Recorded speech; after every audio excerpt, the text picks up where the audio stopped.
Anyway, interesting. My worst of the summer, I'm crawling back into the Mr. Popularity outfit with Jamie again. Because my worst of the summer is also Ant-Man and the Wasp.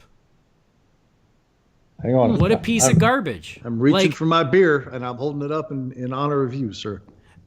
I think it is quite the testament to Marvel's brand that a movie that bad is getting a pass. It's really bad. And I couldn't believe, there's 5 credited writers, and it feels like it. The movie is so disjointed. And none of the 5 were any damn good, might I add. There's so much going on, and none of it matters. There's, how do you hire Michelle Pfeiffer and not use Michelle Pfeiffer? Are you an idiot? Why bother? What a complete waste of that casting. There were 4 villains, and they all sucked. Anytime they would cut to Walter Goggins, I'm like, why is he in this movie? He has nothing to do with anything.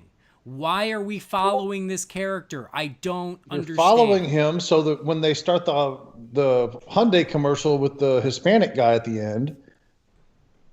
Oh, geez.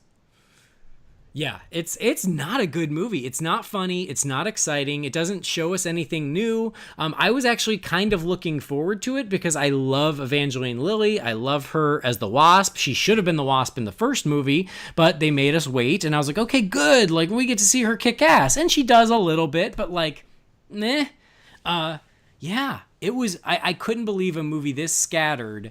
And this week, everyone's like, oh yeah, another winner. I'm like, what? What movie did you watch? Yeah, it's like residual hyperbole from everything else Marvel did this year that carried into that. There's no other way that this thing shouldn't have been received as poorly or worse than Solo was. Yeah. Yeah. Because at least Solo had some entertainment value, regardless whether or not you really liked the movie, which I did, mind you. But regardless of whether or not you liked the movie or not, it did have some entertainment value to it. I can't even say that about this. It's freaking terrible. Yeah, it was really bad. I couldn't believe it. I couldn't believe how bad it was. But no one cares. Whatever. I don't even know what the box office numbers on that were, but if it's over 7 digits, I'm mad. Okay. Because it's crap. It took a little jump up from the first Ant-Man. So, but yeah, and here's the worst part about it, okay? So I didn't see it for a couple of weeks because I was busy. It was not priority. And so I was like, oh, well, it's been a couple of weeks. I can use my movie pass because I won't be blocked out because it's a few weeks old. And I'm at work. I check my movie pass app. It's like, oh yeah, Ant-Man and the Wasp. There it is. Great. I go to the movie theater. I open up the app again. Now it's blocked out. Oh. And so I was like, well, shit, I'm here. I guess I'll just buy the ticket. And so I actually had to pay for it, which made it even worse. And so, yeah, so that was the last straw when I finally canceled my movie pass.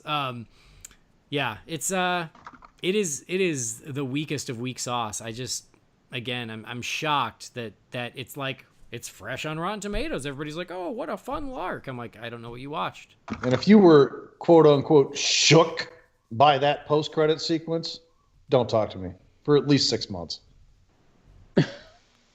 So anyway, maybe it's just a testament to Paul Rudd's likability that he can star in a movie that bad and everyone's like, oh, it's still good. I like Paul Rudd. I do. I do too. That's what I'm saying. I'm trying to figure out why people saw the movie I saw and were like, it's great. And I can only think, well, it's Paul Rudd. Everyone loves Paul Rudd. He's America's sweetheart. I ain't even mad at that.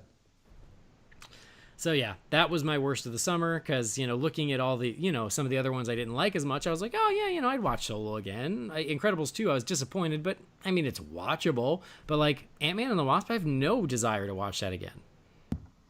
So anyway, there you go. That's my worst. But now we're going to end on a